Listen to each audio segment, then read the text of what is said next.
Hi everyone, I'm Casey, a homeschooling mom of 4 children, ages 9, 7, 5, and 2, and we are about to begin our 5th year of homeschooling.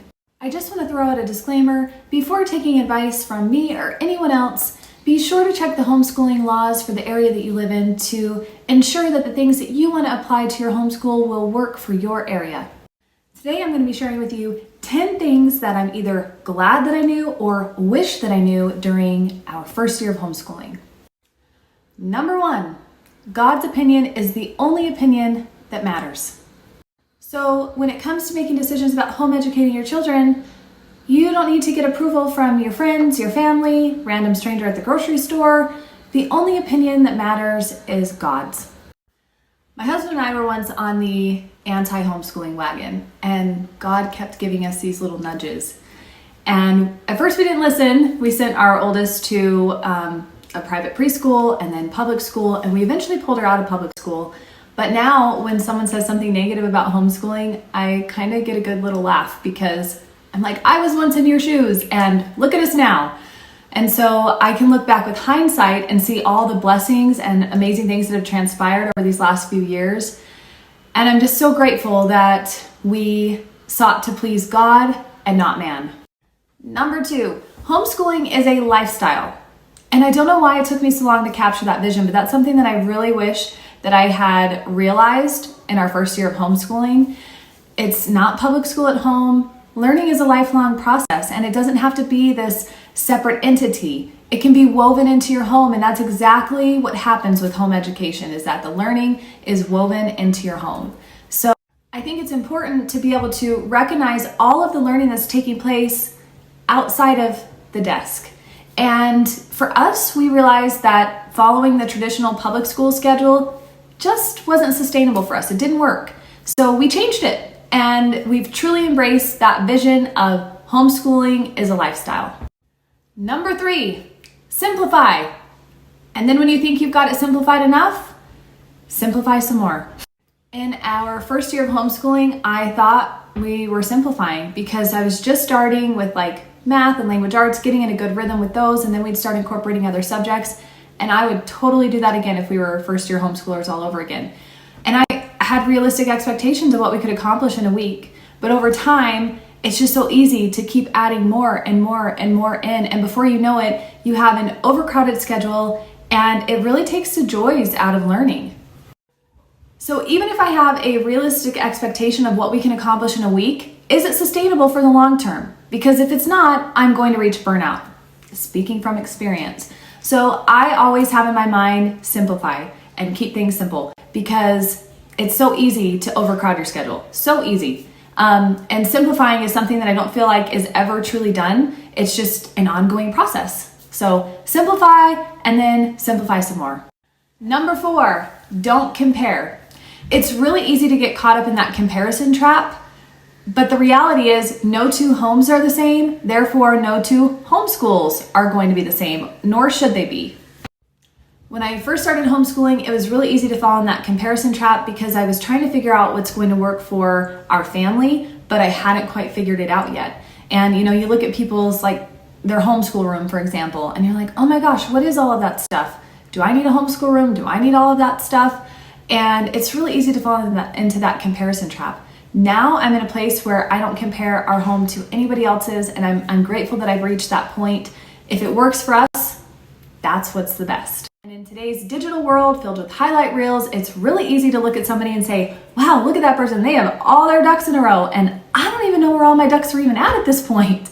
I promise you that there's not a single person that is 100% in all areas of their life. Now, I'm not saying, don't strive for greatness or anything like that. But I mean, you got to find ways to simplify and not compare yourself to other people. I'm rocking a mom uniform right now because that is the phase of life that I'm at. So set your priorities. Don't compare yourself to other people, because even if they look like they have all their ducks in a row, I guarantee you some of those ducks are missing. Number 5, you can skip stuff. You don't have to check all the boxes in the curriculum. It's okay to skip things. And in fact, in public school, they skip things a lot. Do you ever remember sitting in class and your teacher saying, pick the even or the odd problems and just do those? And how many times did you get through the year and they hadn't finished the entire course book? So Don't feel pressure to check every single box. Like, it's okay. It's okay to skip stuff. Number 6, don't give up on a hard day. If you're homeschooling, it's inevitable that hard days will come. We've had our fair share. Everybody that I've ever known that's homeschooled has had their fair share. Hard days will come. This is a journey and it's filled with ups and downs, and that's totally normal. But please don't give up on a hard day. That's not the day that you want to make a drastic change to your children's education.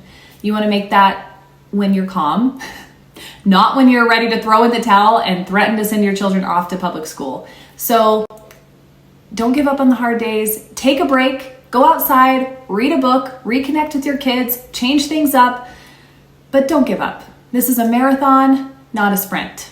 Number 7, you are on the same team as your child. I know some days it might not feel that way. It might feel like you guys are opponents on opposing teams, but you are on the same team. And there was a point in time in our journey where we were feeling more like opponents rather than teammates, and we had to reconnect as a team. I am a teammate, but I'm also the coach. And we discovered that one of our children has a neurological learning difference. And once we made that discovery, it all made so much sense. And then we were able to provide that child with the tools and resources that they need in order to be successful. And what an amazing, unexpected blessing of homeschooling, because we were determined to be teammates rather than opponents.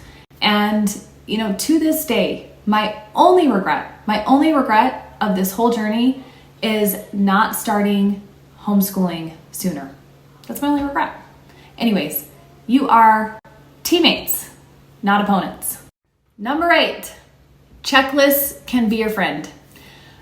Honestly, I know there's a negative connotation associated with checklists sometimes, like homeschooling isn't just about checking off all the boxes, and it's not, and I get that, but checklists for us work really, really great because my children thrive on routines and consistency, and guess who has a really hard time with routines and consistency? In fact, one of my biggest fears about homeschooling was, how am I going to stay consistent? I'm such a fly by the seat of my pants kind of a person.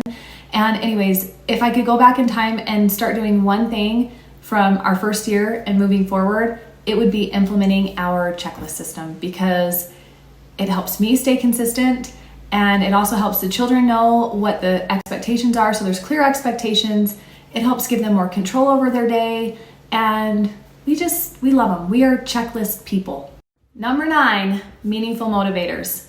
It took us a while to figure out what was motivating for our children and what would motivate them to get their lessons done each day. But since we've been able to figure that out, we've been able to reduce our reluctancy down to almost nothing. And I know there was probably a couple other components that went into that, but this was a key piece of that, was figuring out meaningful motivators for our children.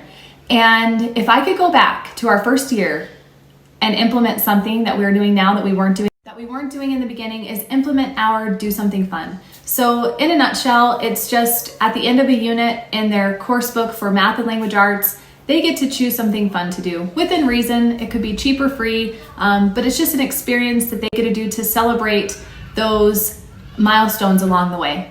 Number 10, a good printer that prints affordable and quality prints. I can't tell you, this is kind of a bonus one because you can totally homeschool without a printer, okay? You totally can. I did it for years, but I eventually decided to get a printer that I wasn't scared to print things on, because our last printer was like costing us so much in ink that I didn't dare print things. We just didn't.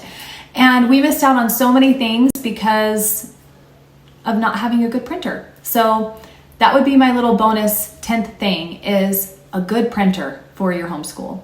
I hope you've enjoyed these 10 things that I'm grateful we knew or wish that I had known about our first year of homeschooling. And I would love to connect with you. Come find me on Instagram over at Red Brick Schoolhouse.